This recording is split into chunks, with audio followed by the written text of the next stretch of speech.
Okay, sentence number 9. Upadana paccaya bhavo. Because there is clinging as condition, becoming arises. So here bhava is of two kinds.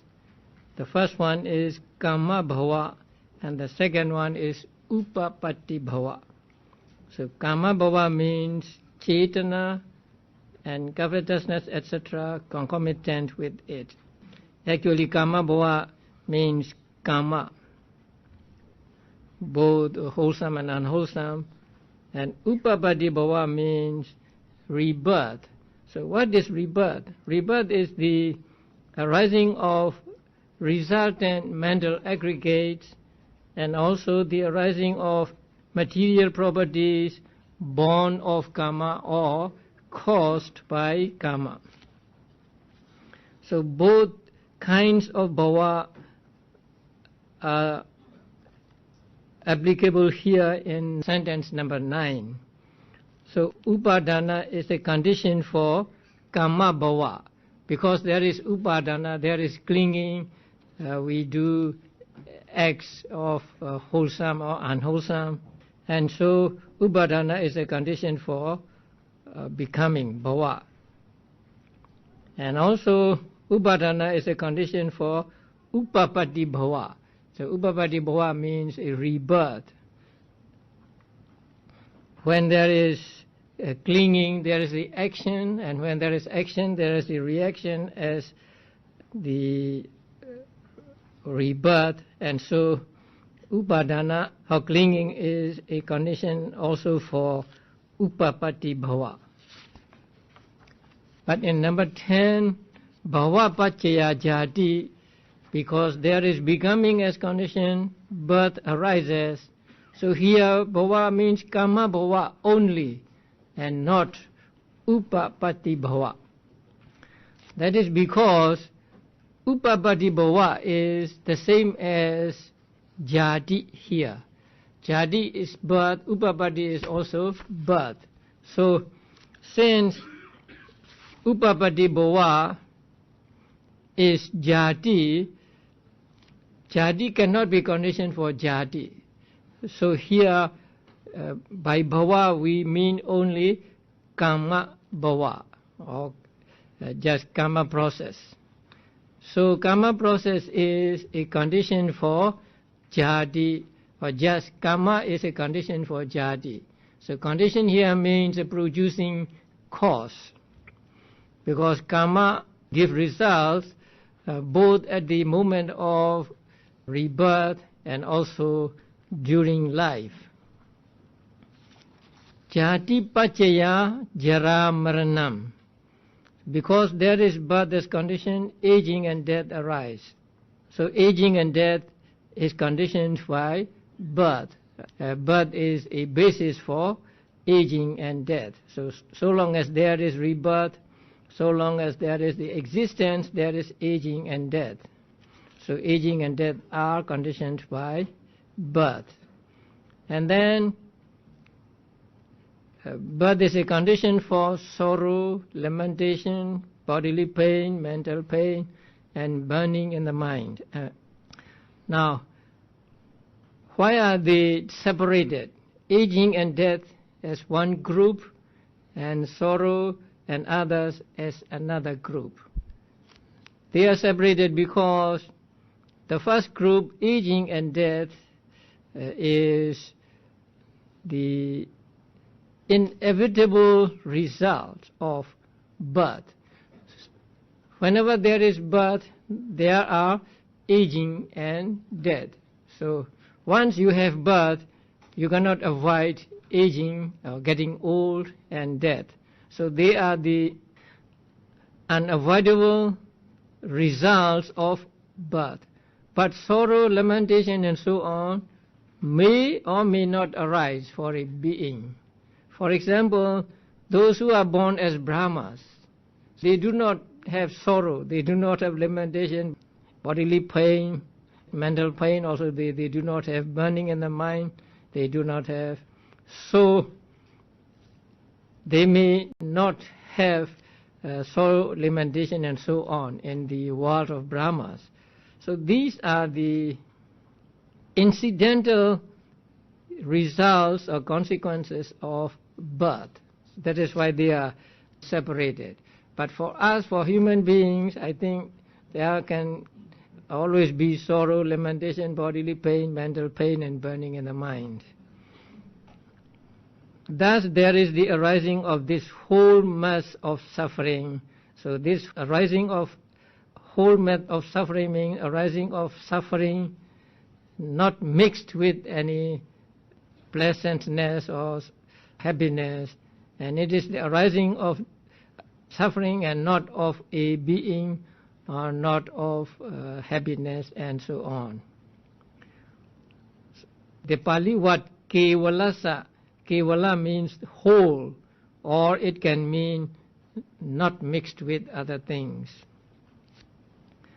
So we should understand what each factor represents so that we can understand the relationship between the conditioning factor and the factor that is conditioned.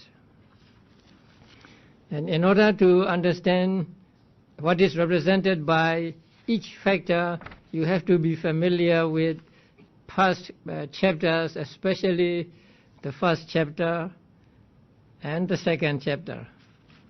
So it is good to revive your memory if your memory has gone rusty. So the chart on the screen is very useful to remember the 89 or 121 types of consciousness, and I hope you have not lost the small cards also. You should use that card every now and then so that you remember the types of consciousness. So when I say unwholesome consciousness, then the first column should be in your mind. And then second, third, and fourth column, the three columns are what? Rootless, right? Rootless consciousness. And then the next three columns, sense sphere consciousness, kama, vachara, sobhana, sense sphere, beautiful consciousness. And then three columns with 5 each, rupa, vachara, form sphere consciousness. And then another 3 columns with 4 each, arupa, vachara, consciousness, formless sphere consciousness. And then the next remaining columns represent the supramundane consciousness. The first 4 are magga consciousness, and the last 4 phala consciousness. So if you have this in mind, then you can easily identify the types of consciousness whenever you see in your reading. So now we have come to the end of the formula of the dependent origination, and whatever is happening in us is included in this dependent origination. So we see something, and when we see something, what is there? Seeing is there, right? So along with seeing, what is there? Contact, right? So when there is contact, there will always be feeling, and when there is feeling, there will be craving, invariably or not.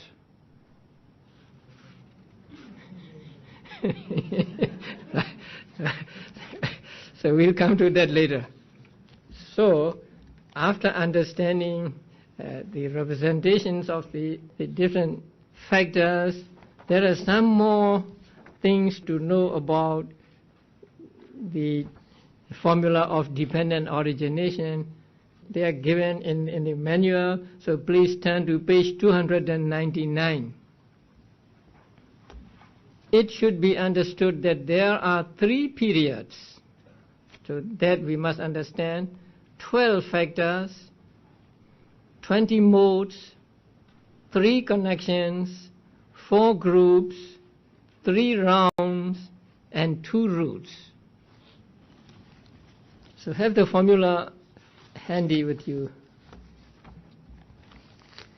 First 3 periods. So present, past, or past, present, and future. So ignorance and karmic formations belong to the past. So avidya and sankhara belong to the past. And birth and decay and death belong to the future. Jati, jara, marana, they belong to the future. The intermediate 8, that means viññāna, nama, rupa, salayatana, phassa, vedana, tanha, upadana, and bhava. The intermediate 8 factors belong to the present. Thus, there are 3 periods. So, the dependent origination covers 3 periods or 3 lives. The first one, number 1 and number 2, avidya and sankhara, belong to the past, and then viññāna, nama, rupa, salayatana, phassa, vedana, upadana belong to the present. Bhava also, some part of bhava belong to the present and another part belong to the future, and jati and jara marana belong to future.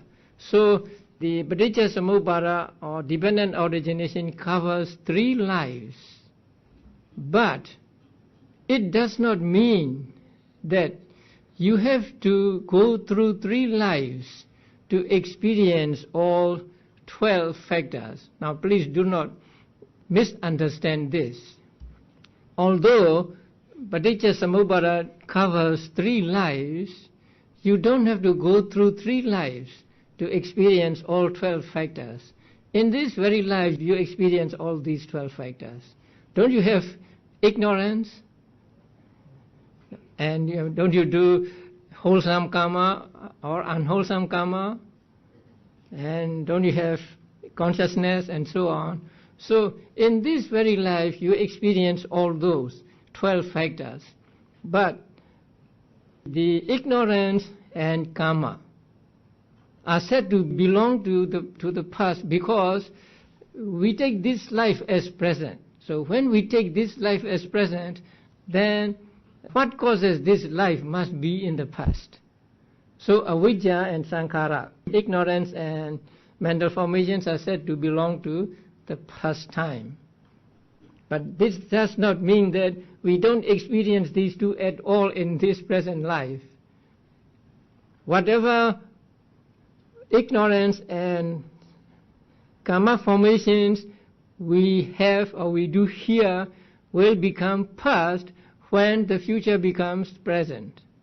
So when we are reborn in the next life, then the ignorance and karma formations we experience here will belong to the past time. So it is important that you do not misunderstand that you have to go through 3 lives in order to experience the paticca samuppada.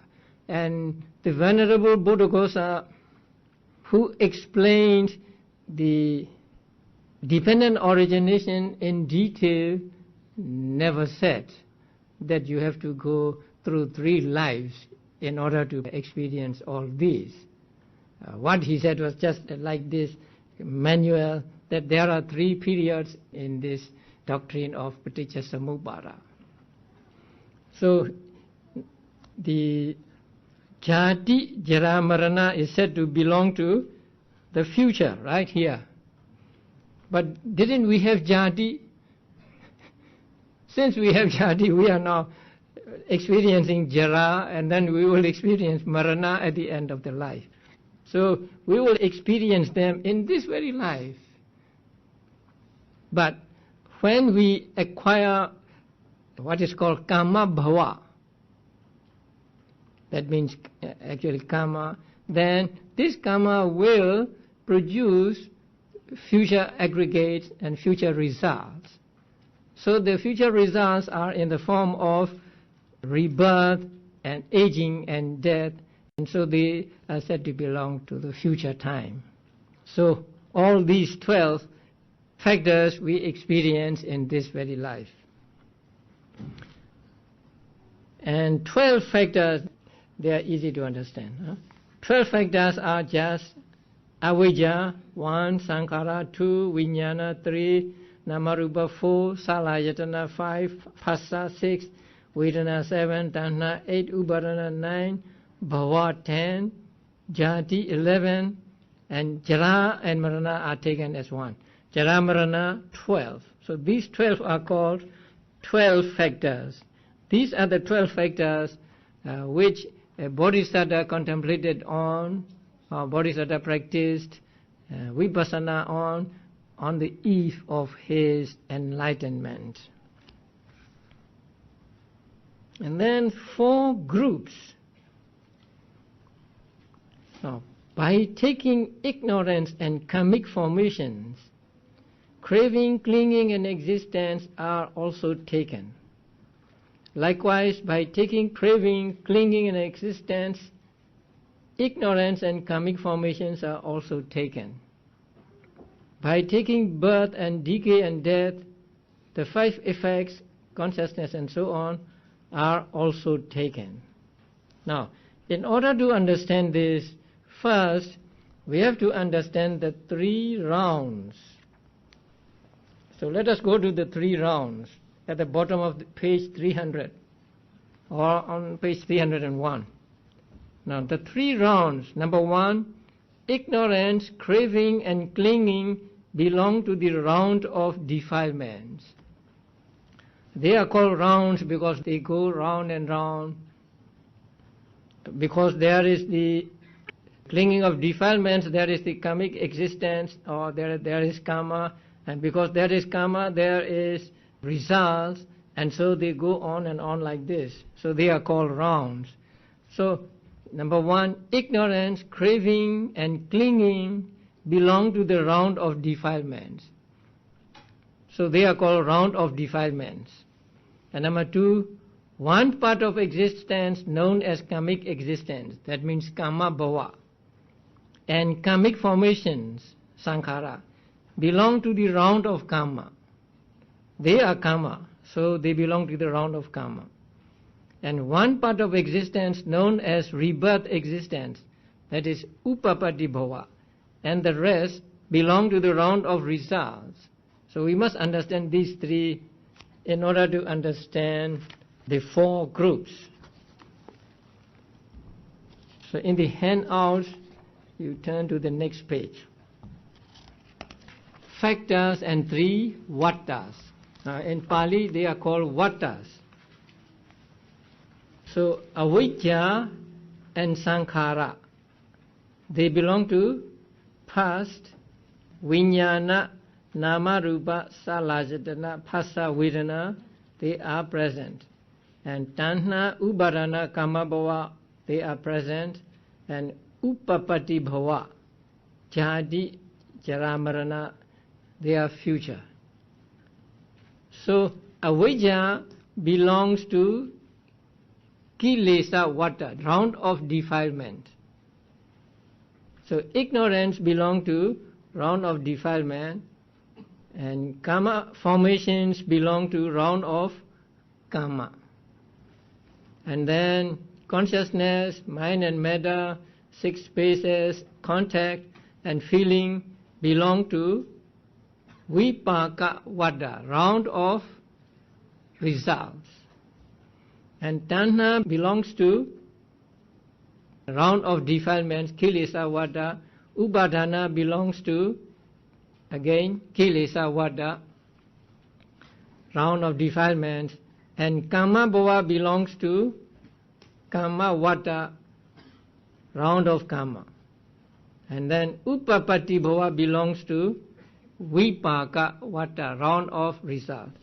And jadi belongs to the same vipaka vata, and jaramarana belongs to vipaka vata.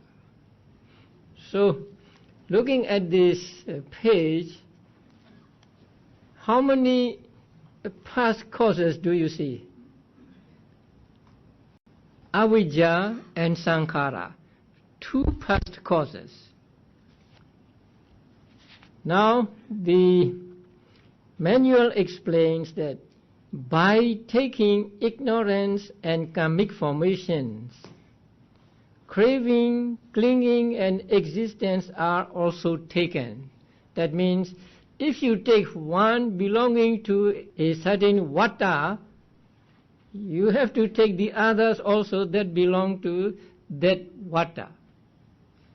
So actually, among the 12 factors, avijja and sankhara are the past causes.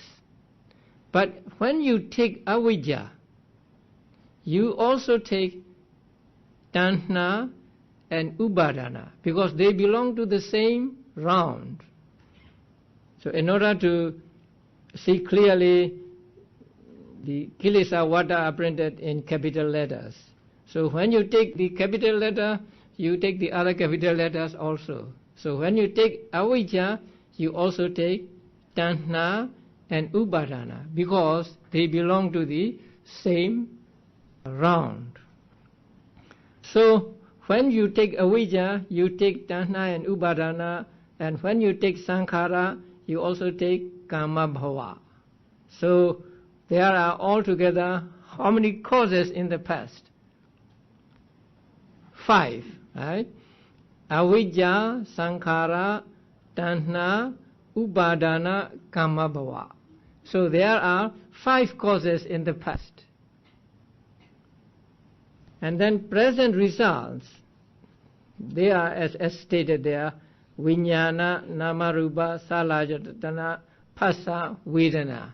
So they belong to present period, and they are the results of the avijja and sankhara. So they are called vipaka vata, round of results. And then present causes. So there are only 3 present causes here, tanha, upadana, and kama bhava. But when you take tanha and upadana, you also take avijja, the first one, because they belong to the same vata. And when you take kama bhava here, you also take sankhara there, because they belong to the same round round of karma. So here we get how many present causes? Tanha, upadana, kama bhava, avijja, and sankhara. 5 present causes. So although there are only 3 present causes in the formula, we must understand that there are 5 present causes.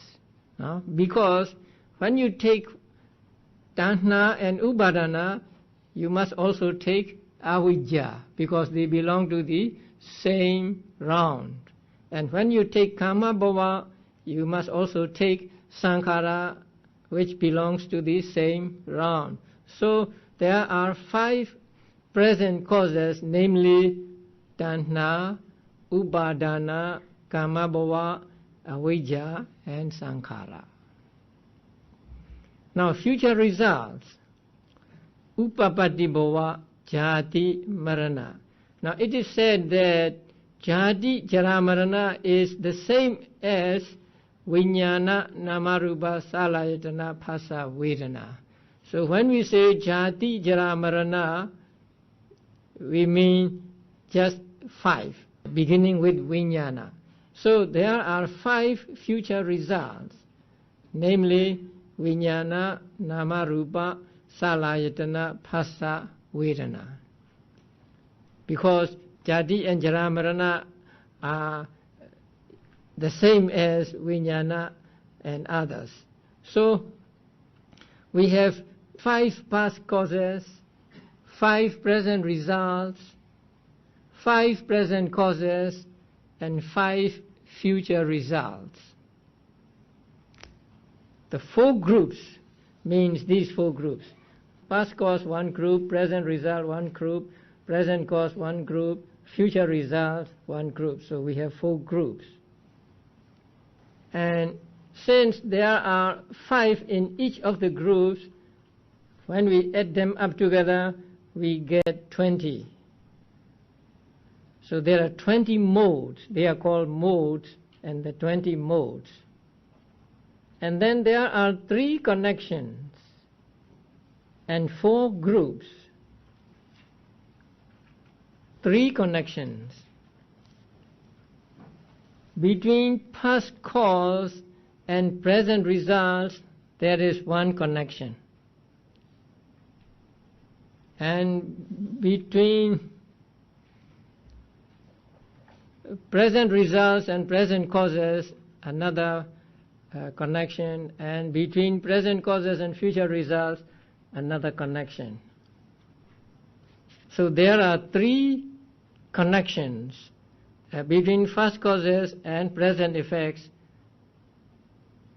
that is between sankhara and vijnana. There is 1 connection, and then the second connection is between present results and present causes. That means between vedana, feeling, and tanha, craving.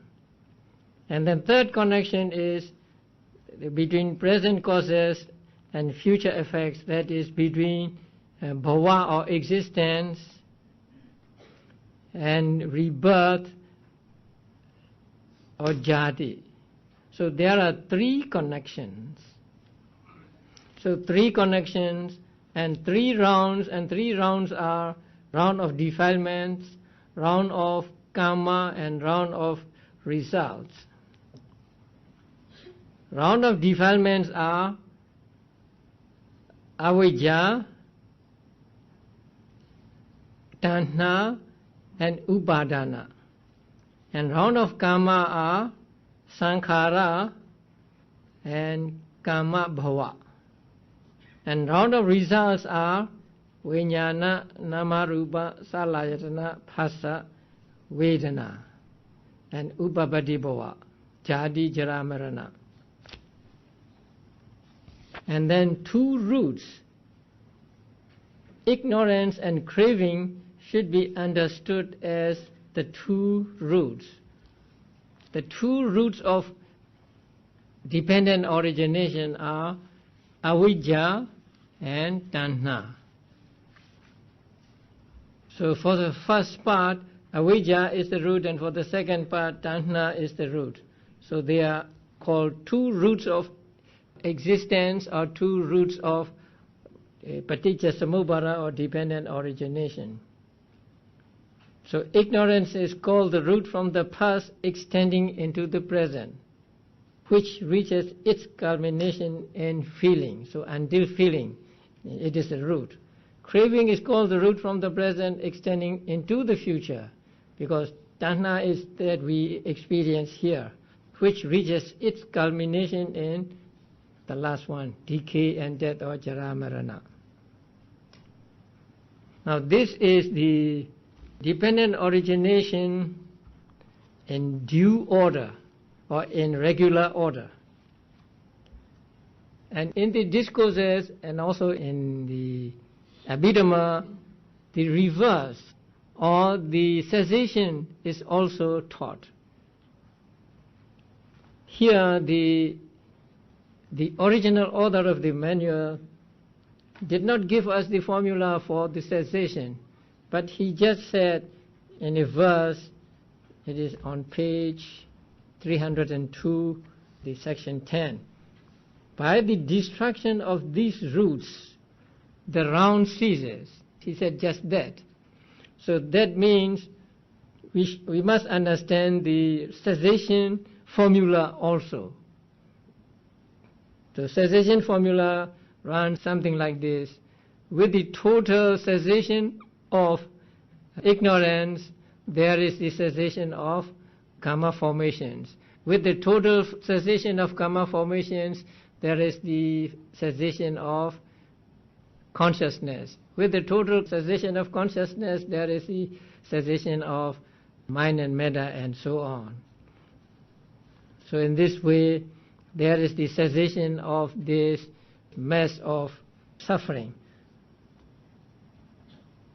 Now, we want to understand what is the condition of ignorance? Now, ignorance is not the first cause. In Buddhism, there is no such thing as a first cause, because there is always a conditioning or conditionality going on, and so whatever arises is always conditioned by some other things, and so there can be no first cause.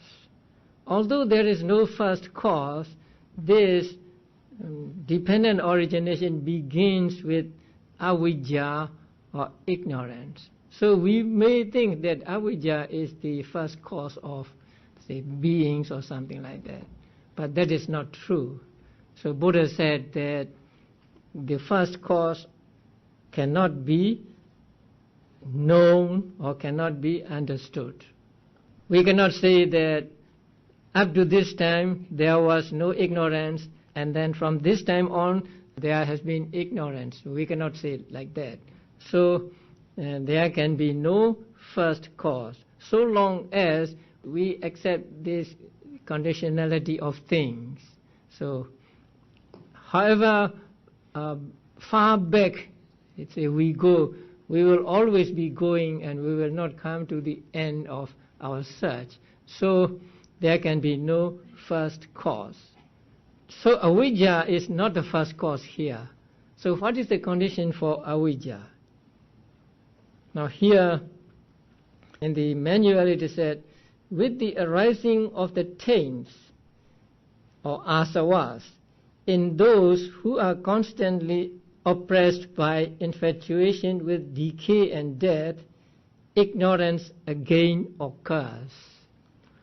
So this is how avijja is conditioned by asavas. Now you know the asavas. There are 4 asavas and 3 ultimate realities that are represented by them. So with the arising of the asavas in the minds of those who are constantly oppressed by infatuation with decay and death, we always experience aging, we will experience death, and also the momentary death we always experience. So when we experience this, we are infatuated by this decay and death, or aging and death. So when we are oppressed by infatuation with decay and death, there arise in us the taints or asavas. So among the asavas, one is what? Ignorance, right? There are 4 asavas, and the last one is ignorance. So when we are oppressed by decay and death, we suffer old age, and at last we suffer death. And so when we suffer this, we are oppressed by this decay and death, and so there arise in us the taints or asavas. Among the asavas there is ignorance, and so when there is ignorance, and there are karma formations, and then when there are karma formations there is consciousness, and so on, and so it goes on and on like that. So that is why paticca samuppada is to be understood as a circle and not as just something going on. So when there is jara marana, there are taints, or there are asavas arising in the minds of those who are oppressed by aging and death, and so when they arise there is the ignorance, and so when ignorance arises there arise also sankhara and so on. The great sage has thus expounded this entangled beginningless round of becoming with its 3 planes as dependent arising. So the Buddha explains this. Sankharas and so on arising in dependence on avijja and so on, this Buddha described as paticca samuppada, or dependent origination or dependent arising. And since it is going on and on, it is called vata or round. And there is no beginning for this round of avijja and others going on, and so it is a beginningless process. So it is compared to a wheel or a circle. Now, here is a note. In the Samadhi Sutta, the Venerable Sariputta is asked to explain the cause of ignorance, and he replies that ignorance arises from the taints. When he is asked to state the cause of the taints, he replies that the taints arise from ignorance.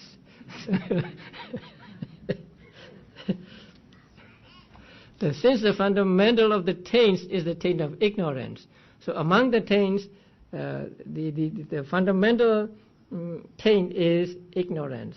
So since the ignorance or avijja is the fundamental of the taints, the Venerable Sariputta's statement implies that the ignorance in any given existence arises from the ignorance in the preceding existence.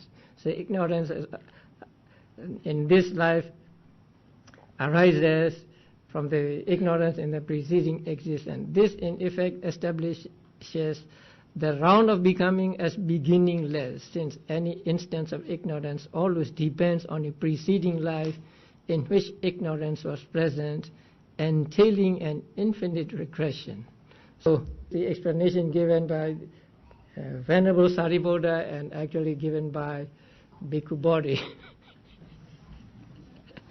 So the cause of ignorance is the taints, and the cause of taints is the ignorance. So they go like a wheel. Now we come to the end of the Paticca Samuppada, but there is much more to know regarding the dependent origination. Now, at the beginning of this chapter, the original author says that other teachers treat Paticca Samuppada mixed with Patthana. And he did not say how he will treat Paticca Samuppada, but from what he has written, we know that he treated Paticca Samuppada separately from Patthana, 24 modes of causal relations. I think we should thank him, because he did not want us to become discouraged. Because Patthana is a difficult Abhidhamma subject taught in Abhidhamma Pitaka. But I think if you do not understand Paticca Samuppada with reference to Patthana, you do not understand it properly. You do not understand it well. Sometimes you may even misunderstand the Paticca Samuppada. So we need to understand not just avijja conditioned sankhara, or sankharas are conditioned by avijja, but we also need to understand how they are conditioned, in what way they are conditioned, by what force they are conditioned, and so on. Now, and also we think that since we read the links one by one, we think that one link is the cause of another link. The following link is produced by the preceding link. We think something like that. Sometimes the translations also may lead us to this misunderstanding. So because of avijja, there are sankharas. Because of sankharas, there are vijnana, and so on. So if we use that translation, we may take it to mean that the avijja is the producing cause of sankhara, and sankhara is a producing cause of vijnana, or consciousness, and so on. But actually, most relations taught in Paticca Samuppada are not between producer and product. It is just between, like friends, supporting each other, or just supporting and not producing. For example, the phassa paccaya vedana. Because there is contact, there is feeling.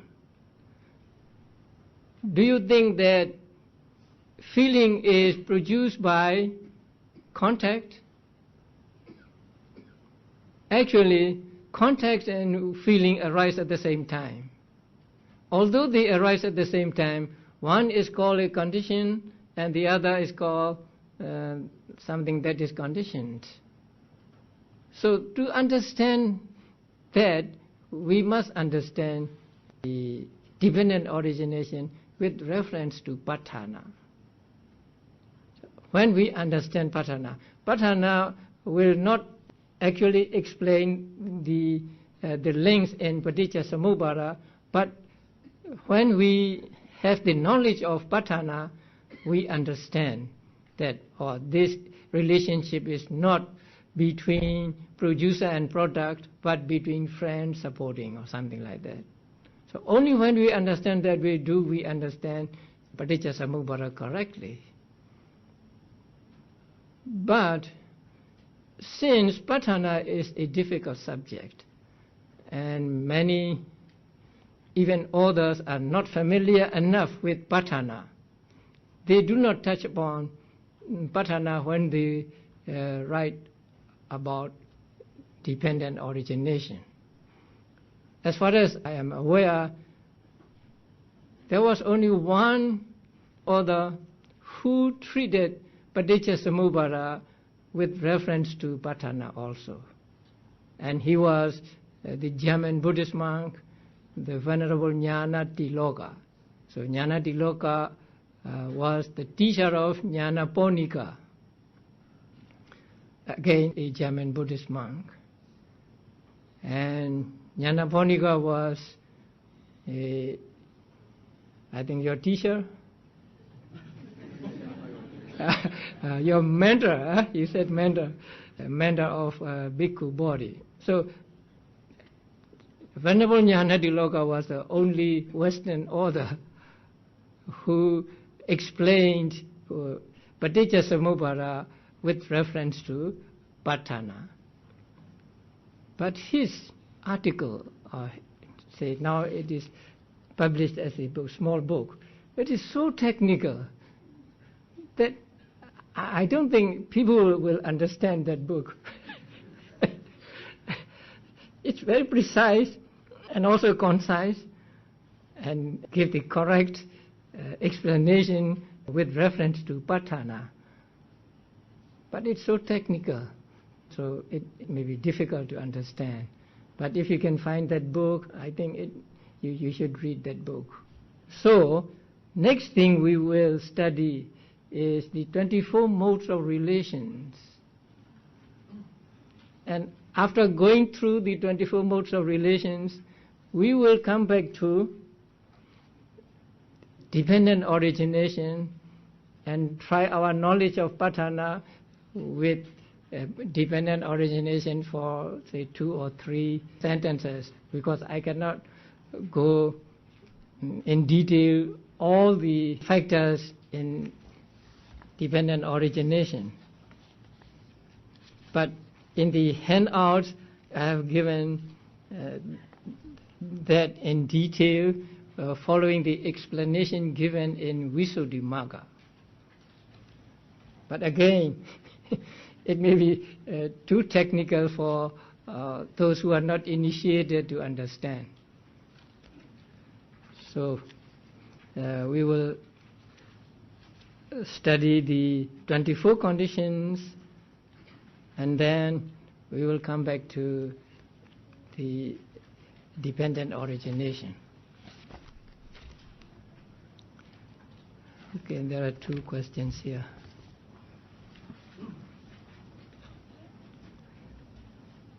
You taught that the mental state of feeling is, what about that, based on past experience. Then how does a child know pain when he has never experienced it before? I don't think I taught that feeling is based on past experience. maybe memory or sanya. Sanya is based on past experience, perception, not feeling. So feeling can be very present. So when pain is there, a child knows it. It's natural. Yeah. And then the next one is Panadipada Viramani. When the court judge awarded death penalty on a person, is he breaking the first precept? Yes.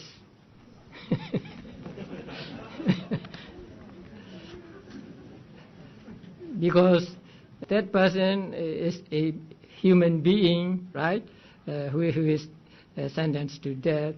And when he passed the judgment, although he is following the law, still in his mind there is desire to kill.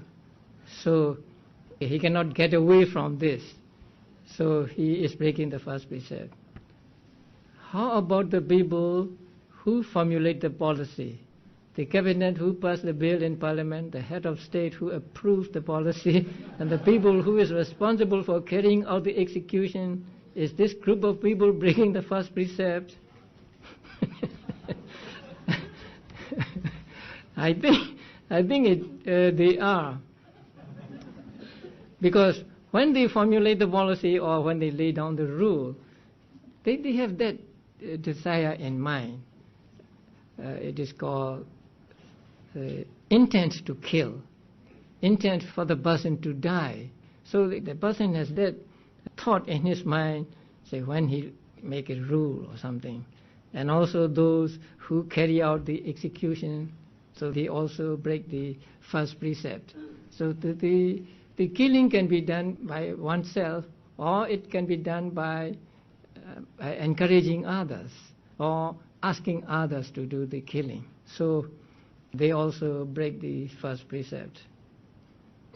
If the answer is positive, how can we address this issue? First, there must be an intention. Second, the action must be carried out directly or indirectly.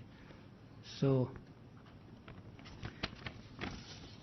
you try to avoid being a judge.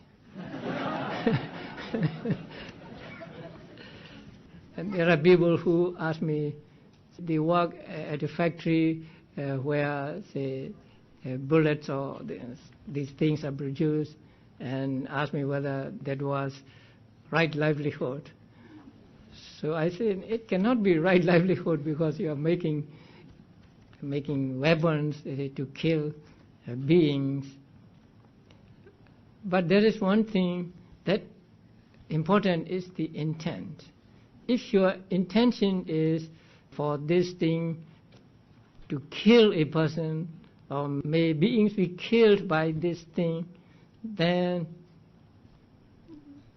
you may not be free from guilt. But sometimes you have no choice. You cannot get another job, then you have to do it.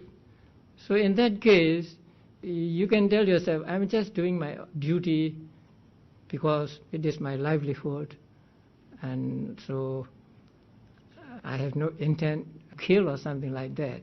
So in that case, I think you can be free from breaking the rule. But last, I just tell them, change the job. You change the job. So that's the best thing to do. Now, according to the Buddha's teachings, how do the meditator attain the rebirth state of asanyasata, or how can one avoid it? Now, avoiding is easy, right? Not to develop that kind of jhana that will lead him to rebirth in that state. So asanyasata means beings that have asanyasata. No, not mind only. Asanyasata means body only. No mindless beings. So there are two kinds of beings, mindless beings and mind-only beings. So I don't know what you mean. So Asanya, you use the word asanya sada. So asanya sada means no mind beings, so mindless beings. So do not practice or do not develop that kind of jhana. That will lead you to rebirth there. And if you develop jhana, that will lead you to rebirth in those states, then you will be reborn in those states after your death here with that jhana intact. How are the 5 faculties developed to become powers? 5 faculties are faith, energy, and so on. So developing them means just developing. If you think you have too little faith, and then you read books that would help you to get faith in the Buddha and so on, or listen to a Dhamma talk or talk with a person who is knowledgeable. And if you are lacking in effort or virya, you can admonish yourself by saying, if you are lazy, you will not get the benefits of the practice, and you are following the path that is trodden by Buddhas and others, and so you should not be indolent or lazy and so on. So you admonish yourself to make more effort. And to develop mindfulness, you pay closer attention to the objects. So that is how you develop mindfulness. Try to be mindful of the object at the present moment, and you pay real close attention so that your mind is just on the object and not distracted to other objects.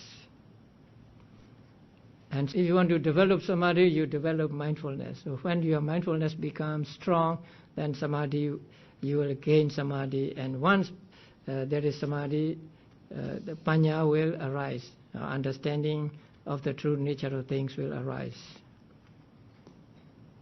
And then on to the 22 faculties.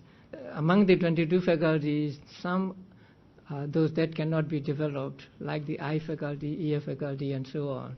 So they are the products of karma, and so you cannot develop them. So only the ones that can be developed are the 5 mental faculties that are involved in the practice of meditation. If Buddha teaches that all things are conditioned, then is there free will? When one performs good or bad deeds, are they conditioned by their preceding karma, or is there element of free will? There is free will. We are not destined to do this or that by any power. Now, in the Paticca there is a link between Vedana and Tanha, feeling and attachment or craving. So there is a free will here. That means you can do something so that you do not get craving, although there is feeling. That is actually where we can break this wheel of Paticca or wheel of round of rebirth. By practicing mindfulness, you can avoid having craving although there is feeling. So when we practice vipassana, we are just trying that. Maybe we have pleasant feeling, then when we have pleasant feeling, we try to watch it, we try to make mental notes of it so that we do not get attached to that feeling. So by practice of mindfulness, we can avoid the craving from arising although there is feeling. So this is a kind of free will. This just depends on us whether we let craving arise or we do not let it. And when we do something good or bad, we are not conditioned by preceding karma.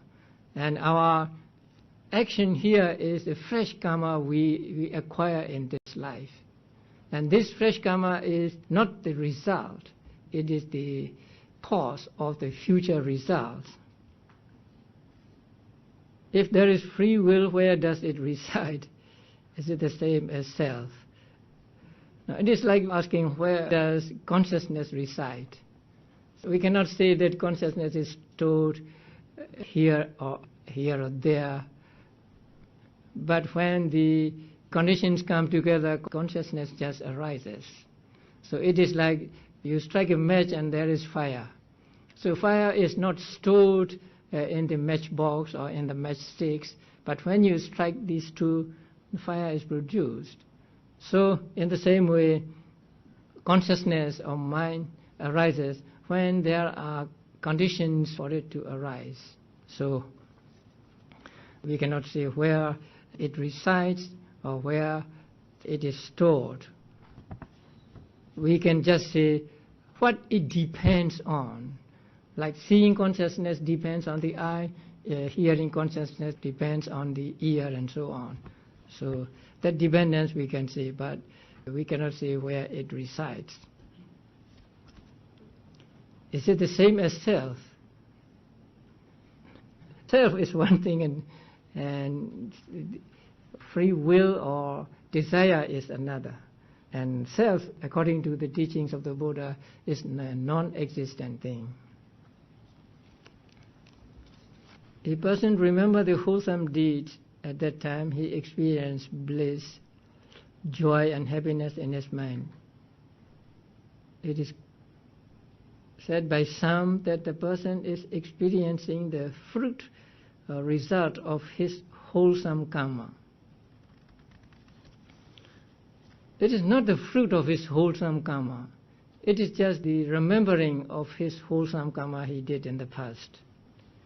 A person can remember the unwholesome deeds of that time. His mind becomes restless, displeased and tormented. It is said by some that he is experiencing the fruit or result of unwholesome karma. Now, wholesome karma and unwholesome karma give results as rebirth, and also during lifetime also they can give results. But feeling regret about the unwholesome deeds one did in the past is not the result of unwholesome acts. It is just a fresh unwholesome karma a person acquires by remembering the unwholesome karma he did in the past and feeling regret or being tormented. It is said by some that he is experiencing. Does this imply that memory, that being remembered, are the records from representation or result of karma? Memory is not the result of karma. Memory is the sanya, or making marks of the object. Your article on Susima Sutta of the Samyutta Nikaya, it is not relevant here, right? Susima became an arahant without the attainment of abhinyas. He had not attained jhanas also. Right concentration of the Noble Eightfold Path refers to the development of jhanas. So how does the complete practice of right concentration fits in? Please clarify. Whether a person gets jhana or not, it is possible for that person to attain enlightenment. The Venerable Susima in this sutta is one example. And there are many examples of what are called dry vipassana practitioners who had become arahants. Now, right concentration is explained as 4 jhanas. But the Noble Eightfold Path, or the 8 factors that are called Magga or Noble Eightfold Path, are those that arise simultaneously with Magga consciousness. So at the moment of Magga consciousness, there can be no jhana. Although Magga consciousness is divided into first jhana, Magga consciousness, and so on, they are not real jhanas in the technical sense of that word.